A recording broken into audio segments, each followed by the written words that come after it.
Voyage au bout de l'enfer, c'est l'histoire d'un groupe d'amis qui vit en Pennsylvanie. Ils travaillent dans des conditions très difficiles et l'un d'entre eux va se marier. Ça va être une très belle fête sous les rites chrétiens orthodoxes. Oui, c'est important, ce sont des amis d'origine russe. Hein, oui. Malheureusement pour eux, ils doivent partir à la guerre. C'est l'époque de la guerre du Vietnam. Et là, ils vont se retrouver parachutés dans ce qu'il y a de plus terrible. Alors déjà, la guerre, c'est terrible. Alors là, en l'occurrence, ils vont vivre l'enfer. L'enfer sur Terre, au point que l'un d'eux va y perdre ses jambes, un autre va y perdre sa raison, et le troisième va garder son intégrité physique et mentale. Il va rentrer aux États-Unis, mais il avait fait une promesse à celui qui a perdu la raison. Il avait dit, écoute, je te lâcherai pas. Et donc il retourne là-bas pour aller le rechercher. Et là, il le découvre dans un espèce de tripot clandestin. Et en fait, qu'est-ce qu'il est en train de faire? Il est en train de faire un duel de roulette russe avec des gens qui parient pour voir lequel va survivre. Incroyable séquence. C'est une des séquences les plus incroyables de l'histoire du cinéma. Ah oui, ça, c'est clair. Hein. Ça, Charles, c'est réalisé par qui? Alors, c'est réalisé par Michael Cimino, un réalisateur d'origine italienne, encore un, aux États-Unis, De Palma, Scorsese, sans parler des acteurs.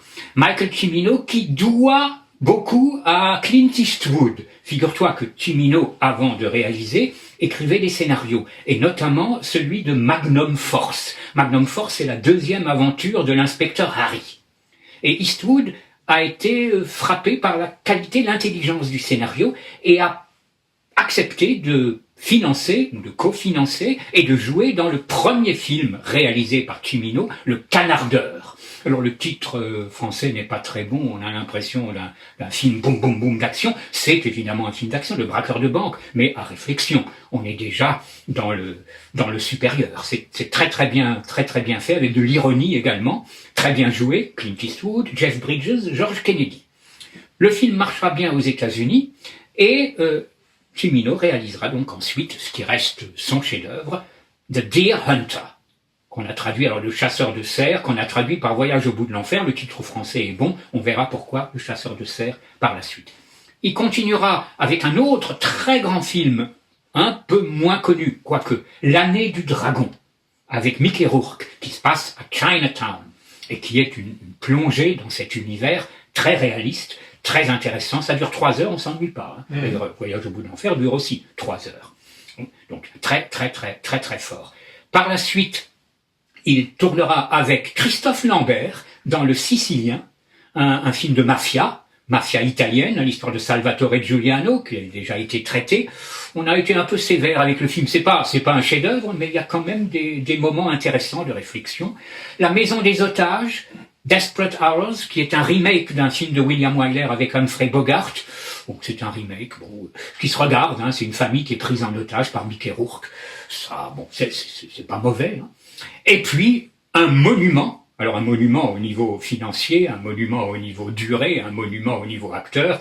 C'est le film qu'il fera avec Isabelle Huppert et Chris Christopherson. Tu te souviens de ce film, La Porte du Paradis? Je l'ai pas vu, mais j'aimerais bien le voir.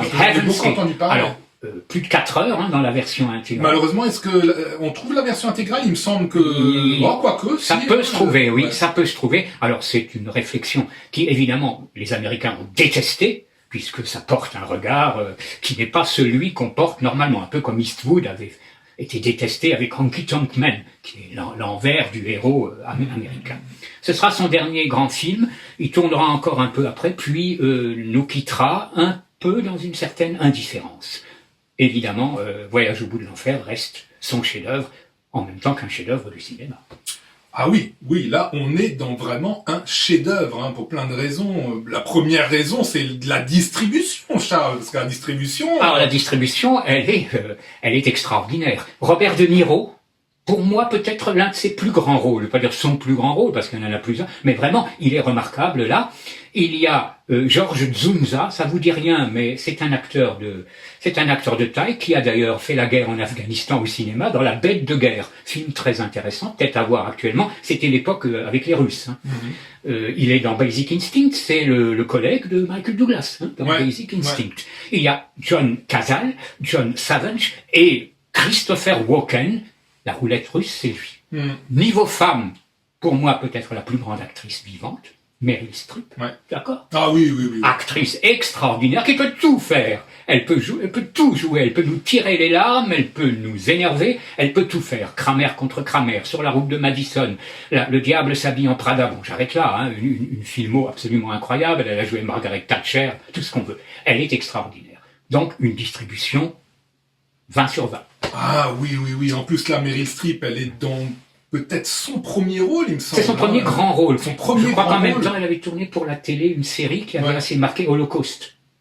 D'accord, c'était pas après, non? Je sais pas. Bon, là, bref, quoi. En tout cas, c'est la période. En tout cas, elle est un charisme. Ah, ouais. Moi, elle me bouleverse dans ce film. Ah, mais c'est une actrice extraordinaire. Vraiment, elle est expressive, c'est complètement incroyable.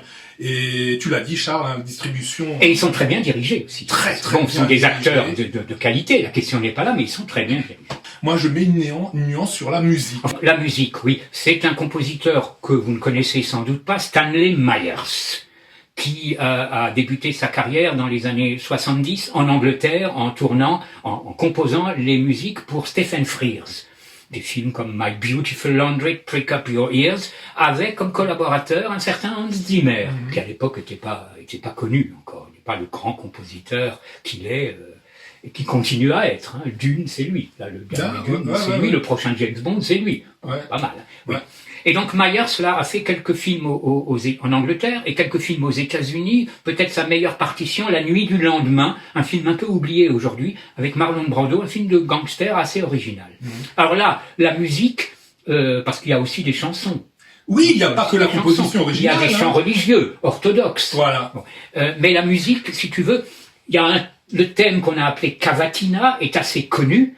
Alors on pourrait te rejoindre dans la musique où certains vont dire que c'est une musique de prise unique. Parce que c'est le genre de musique qu'on pouvait entendre, tu sais, qu'on entend dans les grandes surfaces en fond. C'est pas très gentil. C'est un peu sévère. Là, tu vois, je suis sévère. Non, mais on pourrait la mettre. On a mis. J'avais une nuance à dire, mais bon. Oui, mais là, tu vois, Ouais, là, tu vas plus loin que. Oui. Elle n'est pas désagréable. Moi, elle m'a pas dérangé. Si tu veux, maintenant c'est pas le film que je vais mettre en référence pour la musique, bien entendu. Le film, il est très très très dur, mais il est très génial. Enfin, il a des côtés très très puissants et très très forts, et il aurait pu rentrer dans mes films de légende. Mais pour moi, un film de légende doit avoir obligatoirement une musique de légende. Alors, qu'est-ce que c'est une musique de légende ? Alors, les musiques de légende, vous allez me dire, ouais, donne-moi des exemples. Ok, Vol au-dessus d'un nid de coucou, Coup de tête, les films de Sergio Leone. Voilà, ça pour moi, ce sont des films de légende avec musique de légende. Ce sont des musiques qui s'impriment dans notre cerveau, et quand on se rappelle de la musique, on est projeté dans le film, on voit des images du film et on est pris par l'émotion. Ça, c'est la première chose. Et la deuxième chose, c'est que la musique arrive à faire passer des choses que le réalisateur n'a pas pu faire passer. Il amène le film encore plus loin. Oui, bien dit. Or là, dans Voyage au bout de l'enfer, on n'est pas à ce niveau-là. C'est une musique, pour moi, d'accompagnement. Elle fonctionne, elle accompagne bien les images.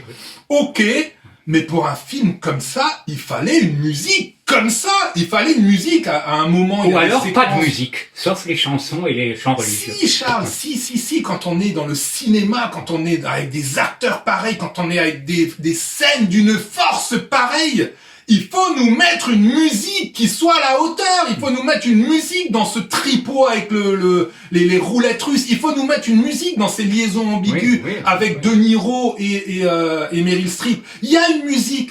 Mais c'est pas une musique qui est gravée dans mon cerveau. Moi, je m'en souviens plus, moi, cette musique. Je suis désolé. C'est un très, très, très grand film. Si vous ne l'avez pas vu, il faut faire le voyage, mais revenir. Très, très dur. Très, attention, très dur. Il est très, très, dur. Oui, très, très dur. Celui-là, Midnight Express, dans les films traditionnels, ça vaut bien des massacres à la tronçonneuse ou des Evil Dead dans les films d'horreur. À mon avis, c'est pire parce qu'on est plus proche d'une certaine réalité. Oui, puis il y a même cette si Massacre ambiance. à la tronçonneuse est inspiré d'un fait réel. Ouais, non, mais ce sont des films franchement très très durs. Il faut pas les regarder n'importe quand, faut pas les regarder avant de se coucher. Bon, bref, quoi. En tout cas, Michael Cimino, un nom à retenir. Il n'a pas fait beaucoup de films. Il a fait celui-là, il a fait quelques autres, et celui-là restera à tout jamais dans l'histoire du cinéma. Allez en enfer et revenez-nous.